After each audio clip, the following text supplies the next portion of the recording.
When a liberal patriot tears through Republican hypocrisy with facts, law, and fire, you know it's going to sting. And that's exactly what happened when Representative Elissa Slotkin took the DHS Secretary to task. This wasn't a partisan squabble. This was a reckoning. It was a moment where truth confronted power and power blinked.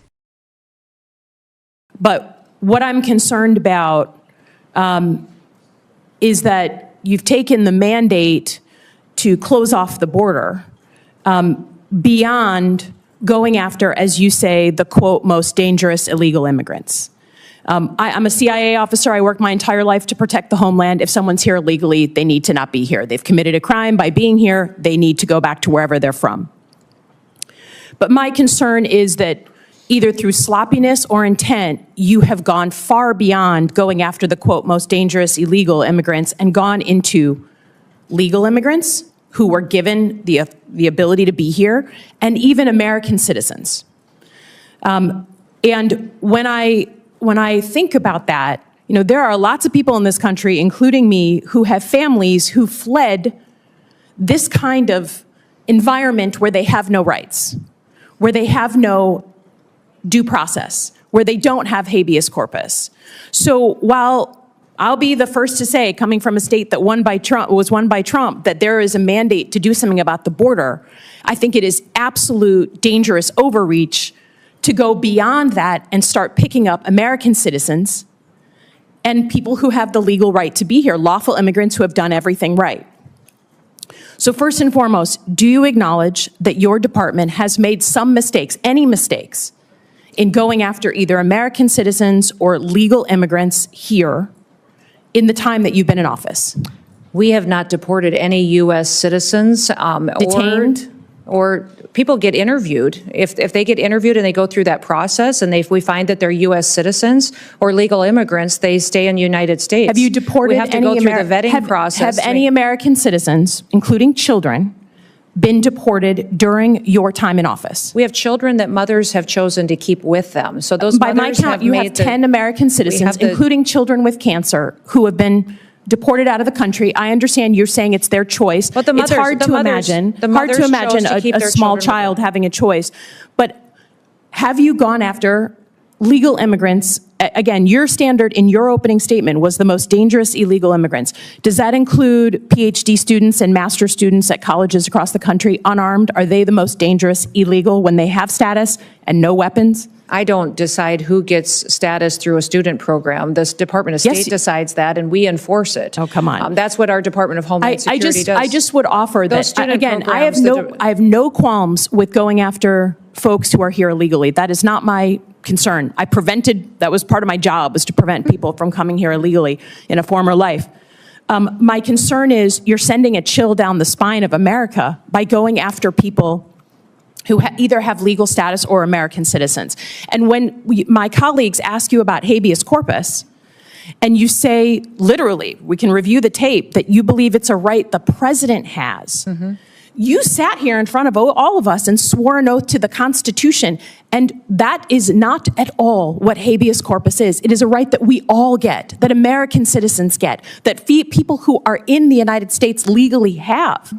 So my concern is it's complete overreach. I don't think American citizens, even those who voted for Trump, believe that you should be able to just grab someone off the street, sloppy, who has the legal right to be here, and certainly an American citizen. And I just am concerned that while you say you're going after the most dangerous folks, what you're actually doing is going after folks for political reasons, right? A PhD student that's unarmed is not at the top of the list. And we're not deporting U.S. citizens, and we're not deporting people who have legal status here. 10 American citizens If the children have gone with their parents, it's because their parents wanted them with them. So let me ask you another question about cybersecurity. You know, you've cut $500 million from the budget. What specific programs are you cutting?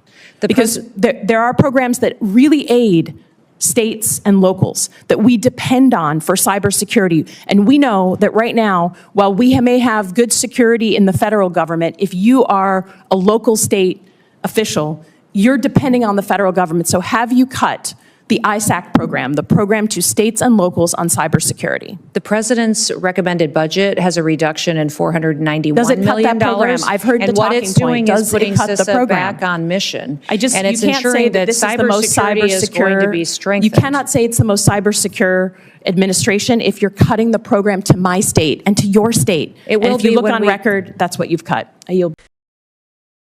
Before we get into it, do me a favor. Hit that like button, drop a comment, and subscribe to the channel. We're building a community that believes patriotism means standing up for justice, not bowing down to fear. Every like and comment helps amplify these conversations that the powerful would rather you ignore. Now let's unpack what went down.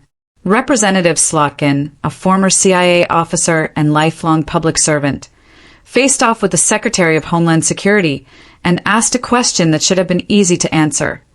Have you deported any American citizens or legal immigrants while in office?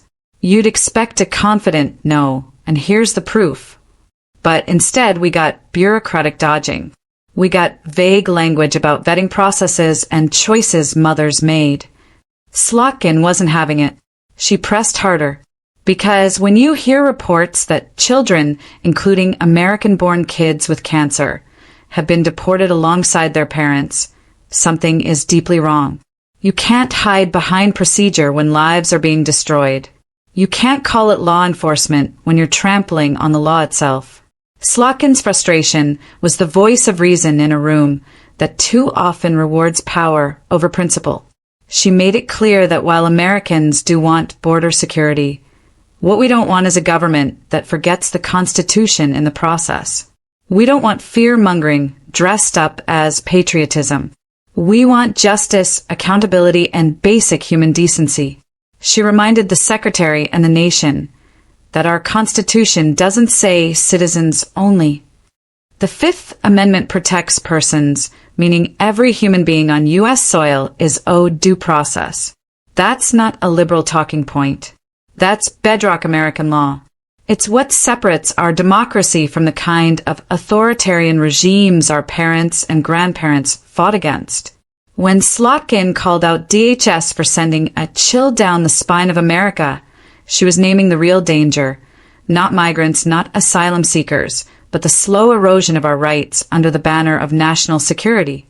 Because once you normalize detaining citizens without cause, once you accept deporting people who have legal status, you've crossed a line that's very hard to uncross. And let's not forget the irony here. This administration, claiming to defend America, has proposed slashing nearly $500 million from cybersecurity programs that protect state and local governments. Think about that. While they're obsessing over who crosses the southern border, they're cutting the very systems that defend our hospitals, schools, and infrastructure from cyber attacks. It's not security, it's theater. Political theater with devastating real-world consequences. That's the hypocrisy Slotkin exposed. Republicans talk about law and order, but they're the ones bending the law to serve political optics. They talk about protecting families, yet they separate them at the border. They talk about freedom, but they're fine with trampling habeas corpus, the most fundamental legal protection in Western democracy. Let's be honest, this isn't about keeping America safe. It's about keeping a political narrative alive. Fear sells. Division wins elections. But it also destroys nations from within. As a left-wing patriot, I believe real strength isn't shown by how harshly we punish. It's shown by how faithfully we uphold justice. America's greatness has always come from our ability to balance power with principle, security with liberty. When we lose that balance, we lose the very thing we claim to defend. Slotkin's line of questioning was a reminder that being patriotic doesn't mean waving a flag while ignoring the Constitution. It means demanding that our government follows it. It means protecting the rule of law even when it's inconvenient, even when it challenges our political comfort zones. And let's not sugarcoat it. Wrongful deportations of legal residents and citizens have happened in this country before. The difference is this time the warning signs are flashing bright red, and the people in charge are pretending not to see them. That's why oversight like this hearing matters. It's not grandstanding, It's survival for our democracy. The hearing also highlighted something deeper, a moral crisis. We're not just debating policy. We're debating identity. Are we a nation that believes in human dignity? Or are we a nation that treats some people as disposable depending on the political winds? If we let fear dictate policy, we've already lost the moral high ground that once defined us. So what do? We get loud. We hold officials accountable. We demand transparency.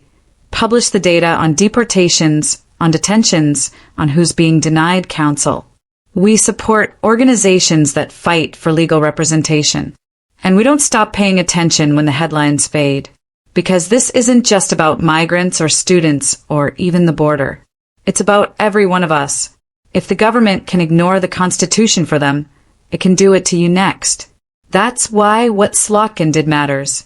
She wasn't grandstanding. She was reminding America that patriotism and accountability go hand in hand. That defending the Constitution sometimes means standing up to the very people who claim to protect it. So if you believe in that kind of patriotism, the kind that demands justice, the kind that holds power accountable, then make your voice heard. Like this video, share it and comment below. What do you think? Is DHS doing its job? Or is it overstepping in the name of politics? And don't forget to subscribe, because this conversation doesn't end here. We're going to keep watching, keep analyzing, and keep exposing the difference between real patriotism and performative power. The Constitution doesn't belong to one party. It belongs to the people. And it's time we act like it. That's the truth. That's the fight. And that's what being a liberal patriot is all about.